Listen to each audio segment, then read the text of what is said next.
Buenas tardes a todas y a todos. Yo quiero, junto con saludar, agradecerle en particular a Flaxo por la predisposición de reunirnos para generar un espacio de intercambio de conocimientos, de experiencias, de propuestas. Quiero saludar en particular a Ángel Frischfisch y al equipo de Flaxo que está facilitando este esfuerzo.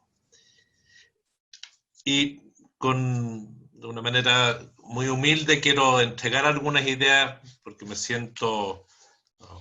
un lego en la materia comparado a quienes tienen una tremenda trayectoria académica y profesional en esta área de las telecomunicaciones en general. Lo cierto es, y este es mi primer punto, la pandemia ha puesto en evidencia un conjunto de temas que quizás eran bien conocidos por los expertos, pero hoy son más sentidos por la comunidad.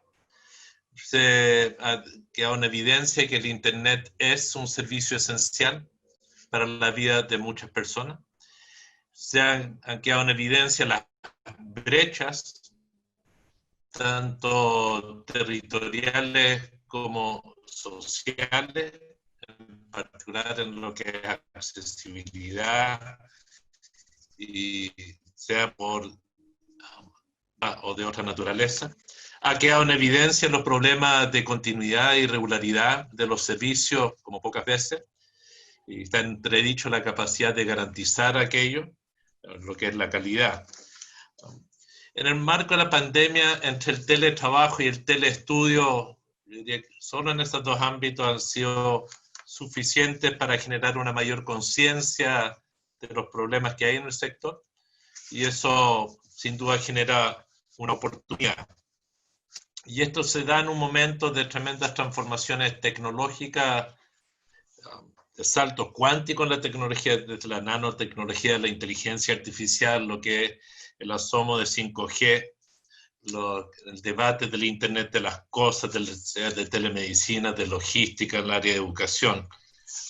Por ende, estamos en un momento especial para abordar este debate en cada uno de nuestros países en la región, como probablemente no habíamos estado antes. Hasta ahora en Chile, el debate ha sido bastante inorgánico, diría, desde la Ley General de Telecomunicaciones que surge en la época de la dictadura, en los años 80, no se ha hecho una revisión global de lo que hay detrás de esa ley de telecomunicaciones. No ha habido un debate global sobre el uso del espectro electromagnético en el país y de cómo se entregan las concesiones. Eso es un debate que probablemente lo abordaremos en el marco de un proceso constituyente que se avecina en los próximos años. Y en las otras áreas del debate legislativo, yo diría que ha sido muy inorgánico porque hemos abordado temas en diferentes momentos, productos todos ellos de mociones parlamentarias, nunca de una política de gobierno, nunca una propuesta de gobierno en materia de neutralidad de la red, en materia de velocidad garantizada para los usuarios, y ni el debate de Internet como un derecho, con las reformas constitucionales respectivas. La primera vez que asoma una propuesta, una política desde un gobierno es el mensaje presidencial que envió la presidenta Bachelet al final de su gobierno para transformar Internet como servicio público. Y hasta ahora, como digo, este debate ha sido bastante inorgánico. Y esto ha llevado a que mucha gente tenga una visión más global sobre lo que está en discusión. Es más, diría que en el debate sobre neutralidad de las redes, que en Chile fue muy temprano, donde se discutió en el año 2010, diría que fue una discusión que fue parcial y por ello hoy iniciamos una segunda revisión de una ley sobre lo que es la neutralidad de la red y en particular en lo que es la gestión del tráfico, administración de la red, las medidas que se podrán o no podrán hacer. En lo que es políticas públicas hasta ahora en Chile, lo que se ha hecho sin una reflexión muy profunda es desde la Subsecretaría de Telecomunicaciones, es generar un fondo de telecomunicaciones para ir mejorando cobertura en espacios geográficos, un subsidio para operadores que estén dispuestos a dar contraprestaciones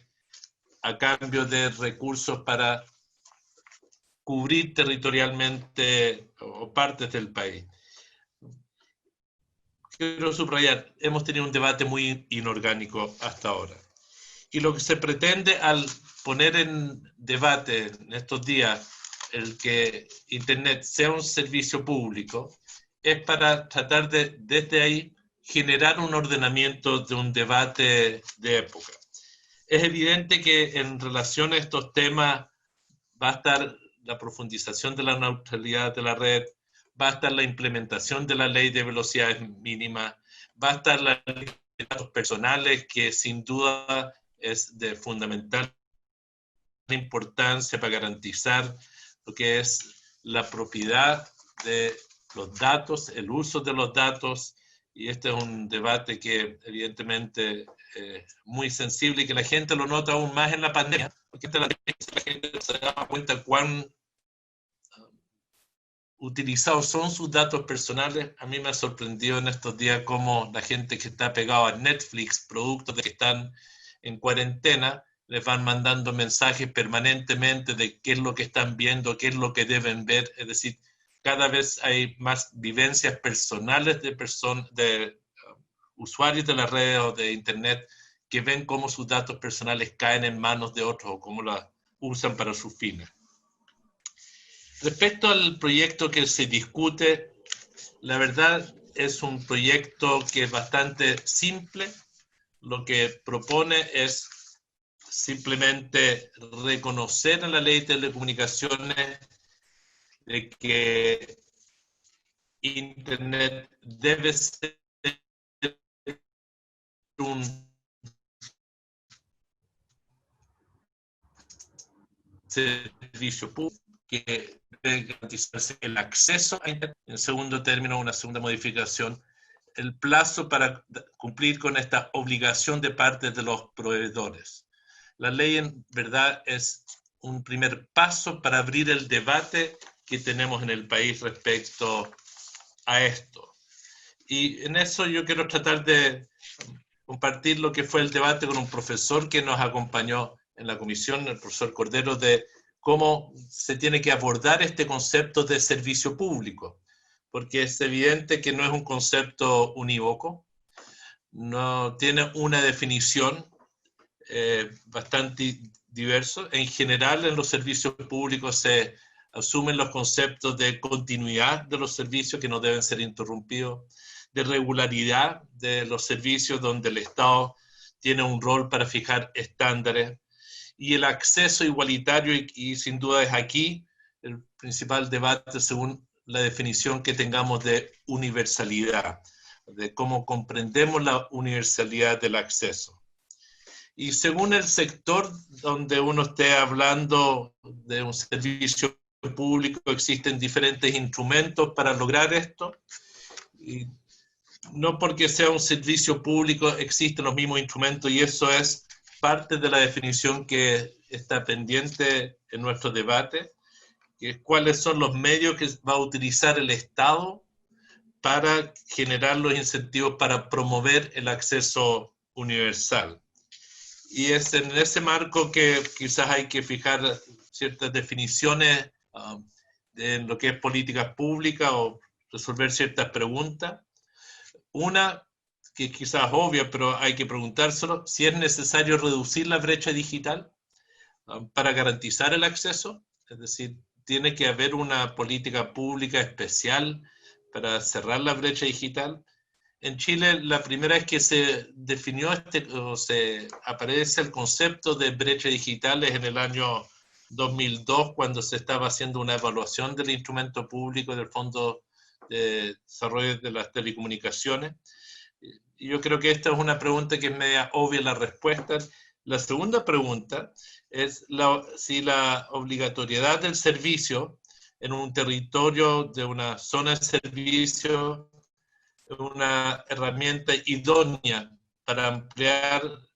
el objetivo de política pública. La obligatoriedad, el principal instrumento de esta obligación y quienes van a asumir los costos de implementación de este tipo de política pública. En el proyecto que estamos viendo no se profundiza en este tema, pero es evidente que va a ser distinto según las zonas de cobertura, así como en zonas urbanas. Pero el definir esto está muy vinculado a cómo vamos a realizar las concesiones de uso de espectro. Contra la concesión de uso de espectro se establece obligaciones y en esas obligaciones cuál va a ser el peso, la ecuación de lo público y de lo privado. Hasta ahora la definición ha sido más bien de que el mercado debe resolver estos temas, de que las empresas verán cómo apoyan y muy subsidiariamente ha estado este fondo de telecomunicaciones para ir ampliando cobertura. Nosotros tenemos la convicción de que esa lógica no da para más, se necesita un accionar del Estado para poder definir que el acceso sea efectivamente universal. Y la experiencia comparada lo va demostrando en un informe que muchos de ustedes conocen del BID, de cómo lo han hecho diferentes países. En lo que nosotros estamos haciendo en este primer proyecto, es cierto que necesitamos ir más allá de la calificación de qué es un servicio público y necesitamos definir junto con ellos los objetivos concretos que se van a imponer a los concesionarios y de cuál es la institucionalidad pública para aquello. En Chile tenemos una subsecretaría de telecomunicaciones que en verdad es un servicio muy precario, con poco músculo, con pocos recursos, con poca capacidad de fiscalización, más allá de todo el esfuerzo que han hecho los funcionarios de allá, pero lo cierto es que hoy tenemos un modelo donde las empresas, los operadores, tienen bastante capturado a la subsecretaría en su capacidad de efectivamente fijar definiciones y ciertos lineamientos. Si el propósito es asegurar accesibilidad universal, se requiere un nuevo sistema institucional. Entendemos que lo que estamos haciendo es un primer paso, dado que el mercado solo no lo va a resolver. Nuestro objetivo es tomar este proyecto de la presidenta Bachelet, aprobarlo curiosamente, y era inesperado, se logró una aprobación unánime, tanto de los mundos progresistas como más conservadores, por cuanto hay una convicción de que en el marco de la pandemia las brechas que han quedado en evidencia son demasiado grandes para negarlas y donde maximizar el acceso, tanto territorial como social, es urgente. Quizás lo que más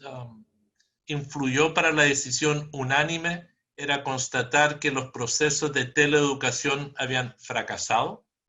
de que si bien se habla mucho de que en Chile hay un 97% de acceso a Internet, aunque mucho sea Internet móvil, no Internet a los domicilios, lo que queda en evidencia es que la gran mayoría de los jóvenes que están estudiando a nivel de escuelas básicas y medias no tenían ninguna posibilidad de hacer estudios a distancia porque no tienen internet en su casa, porque a través de un celular no se puede hacer educación a distancia y donde no puede hablarse de 97% de accesibilidad cuando la calidad del acceso es tan precario o cuando no es funcional para los objetivos que se persiguen. Y probablemente eso es lo que llevó a un cambio de actitud en un sector que históricamente no era partidario de que se definiera esto como un servicio público. Hoy nuestro próximo paso es precisar qué se entiende como servicio público versus servicio esencial. Yo no creo que lo fundamental es la definición de una u otra, yo creo que y buscar un buen equilibrio en un modelo donde nosotros no tenemos empresas públicas en esta área y es muy difícil visualizar que volvamos a tener empresas públicas en España, y por ende cualquier modelo de servicio público requiere una institucionalidad bastante más robusta de la que tenemos para dar ciertas directrices. Quiero dejar hasta ahí la presentación y agradecer nuevamente a todos los que van a estar participando en estas exposiciones, porque es una oportunidad para que en la Comisión de Transporte y Telecomunicaciones del Senado de Chile podamos ir avanzando en este debate. Y termino con lo siguiente. En una conversación con el Parlamento andino, por primera vez se abordó este debate también, producto del marco de la pandemia, donde había un consenso, por lo menos en el Parlamento andino, que el mayor desafío que hay para que haya realmente accesibilidad en este mundo interconectado es que los estados asuman un rol, pero para que asuman un rol hay que buscar una definición en el siglo XXI de qué entendemos por un servicio público, cuáles son los requisitos mínimos, cuáles son las obligaciones mínimas que se puedan imponer en el mundo de hoy.